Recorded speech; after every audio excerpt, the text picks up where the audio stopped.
कि दया आप सब पर बरसती रहे।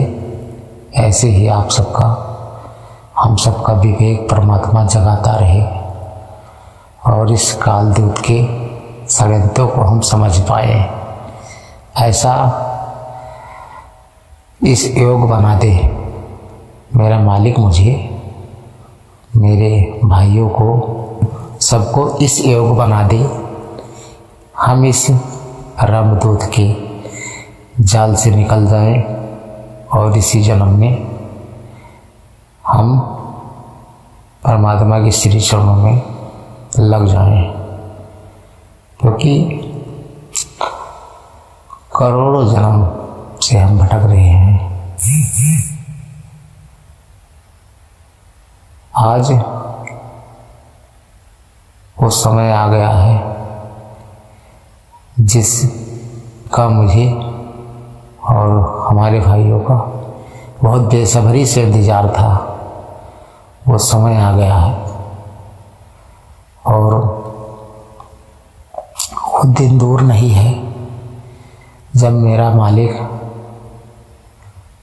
मुझे और मेरे भाइयों को, सभी को अपने श्री चरणों में लेगा। क्योंकि कहते हैं, माला फेरू न हर भजू, मुख से कहूँ न राम, मेरा हरि मुझे भजे, मैं पाऊँ विश्राम, मैं पाऊँ विश्राम। ऐसी अवस्था हम सबकी बन जाए, यह अरदास परमात्मा की। और इस रामदूत ने तो पूरा सत्यानाश कर दिया था, बेड़ा गर्क कर दिया। इस मूर्खानंद ने, क्योंकि इसने गुरु को भी नहीं छोड़ा और तथा, क्योंकि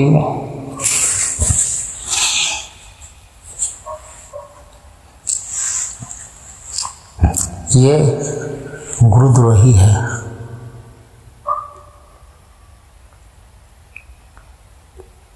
हम सबको फंसाने वाला,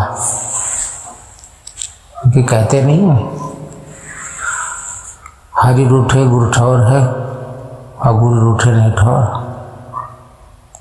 ये को जो गुरु उठता है तो उसको कहीं ठौर ठिकाना नहीं मिलता है। और वैसे भी तो ये रड़ुआ है ना, परमात्मा के साथ संगत को मूर्ख बना रहा रड़ुआ है। परमात्मा के साथ संगत को मूर्ख बना रहा भड़ुआ है। शादी अभी नहीं हुई, अभी तक रड़ुआ है, अभी तक रड़ुआ है। ये रड़ुआ हम सबको मूर्ख बना रहा है। इसकी शादी हो जानी चाहिए थी। इसका जो दिमाग है वो इसकी बीवी ठिकाने लगा देती। ये क्योंकि कहते हैं, एक कहावत है कि जो चुप्पी को भाषण में बदल दे उसे दारू कहते हैं, और जो भाषण को चुप्पी में बदल दे उसे मेहरारू कहते हैं। जो भाषण को चुप्पी में बदल दे उसे मेहरारू कहते हैं। और इसने शादी नहीं करी ना, न इसके जो भाषण है वो चुप्पी में बदल जाता है, क्योंकि इसका रिमोट कंट्रोल उसके हाथ में होता ना, बीवी के। क्योंकि दुनिया में कोई है काबू करने वाली तो सिर्फ वही होती है। एक ही एक आदि शक्ति होती है जो सबको कंट्रोल कर देती है, औकात पे लाकर रख देती है। तभी इसका दिमाग ठिकाने आता है। ये मूर्खानंद का इसके इतना विवेक जग गया, इतना अपने आप को दुनिया से बड़ा अपने आप को समझ लिया है। ये जो इतने बड़े महापुरुष जो जिनके फरमान से, जिनके एक जफरनामा से औरंगजेब जैसे को वार लग गई जफरनामा से, ऐसे महापुरुष के बारे में इसने टीका टिप्पणी करने का जो मजाल करी है, इसकी तो खैर नहीं है। परमात्मा इसको नहीं बख्शेगा, इसको सज़ा मिलनी ही मिलनी है। तो परमात्मा ये बंदी छोड़ के साथ संगत जी, आप सभी लोग बहुत ही सौभाग्यशाली हैं जो हमारे बीच में हमारे ऐसे ऐसे भाई हैं, ऐसे ऐसे महापुरुष जो आज हमारे भाई के रूप में हमें मिले हैं। श्री हमारे बड़े भाई साहब जी, अशोक साहब जी महाराज, जो कि सरदार जी तेलंगाना से हैं, हरियाणा से हैं। हमारे बहुत हमसे आदरणीय हैं, हमसे बड़े हैं संतोष साहब जी महाराज, तेलंगाना से हैं। और हमारे एक भाई साहब जी अमेरिका से हैं।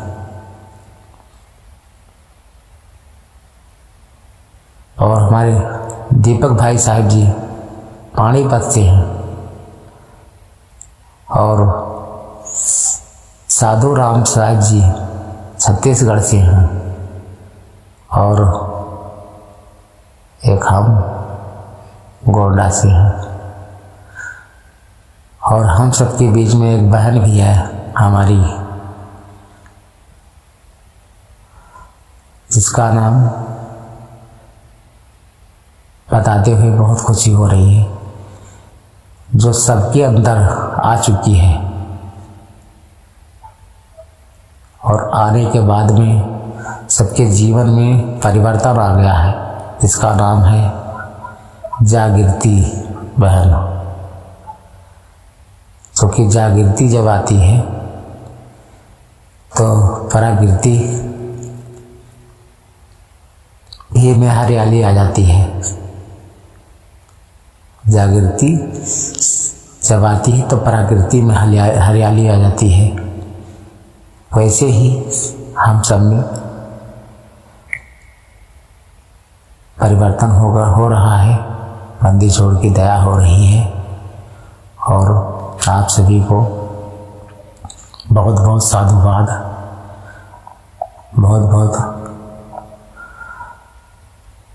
साहेब बंदी सतनाम जी।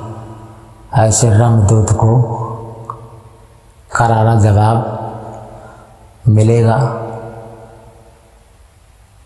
परमात्मा की लाठी में आवाज़ नहीं होती है, लेकिन लगती बड़ी तेज से है। क्योंकि जितने भी चुटपुटिया इसने फोड़ना था फोड़ लिया। अब सीधा तौब का गोला निकलेगा। और वो कहते हैं और ज्ञान समज्ञान दी, कबीर ज्ञान समज्ञान, जैसे गोला तोप का कर देता मैदान कर देगा। कबीर साहब का ज्ञान है भाई, कोई मामूली थोड़ी है। कबीर साहब के ज्ञान को समझ पाना खेल नहीं है बच्चों का। इसमें तेल निकल जाता है अच्छों का। और ये मूर्खानंद किस खेत का बथुआ है, चूतिया कहीं का। इसने हमको बोला था ना कि अपनी शकल मत दिखाना। अरे कौन देखेगा तेरा शकल रड़ुए, तुझे दिखाना क्या? तेरे मैंने नंबर भी तेरा दे रखा है और ना ही तेरे नाम से मुझे घृणा आ रही है, क्योंकि तूने उस परमात्मा के नाम पर, जिसने पूरे कायनात को आज़ादी दिलाने में पूरा अपना शहादत दे दी, पूरा त्याग, बलिदान, संघर्ष, कुर्बानियाँ दे दी है। तूने, तेरी ये मजाल कि तू उस गुरु के खिलाफ बोल रहा है, तेरी जबान कट क्यों रह जाती है? मूर्खानंद, बेवकूफ, मुगलों की नाजायज औलाद, बाबा बन के घूम रहा है। जितने भी बाबा हैं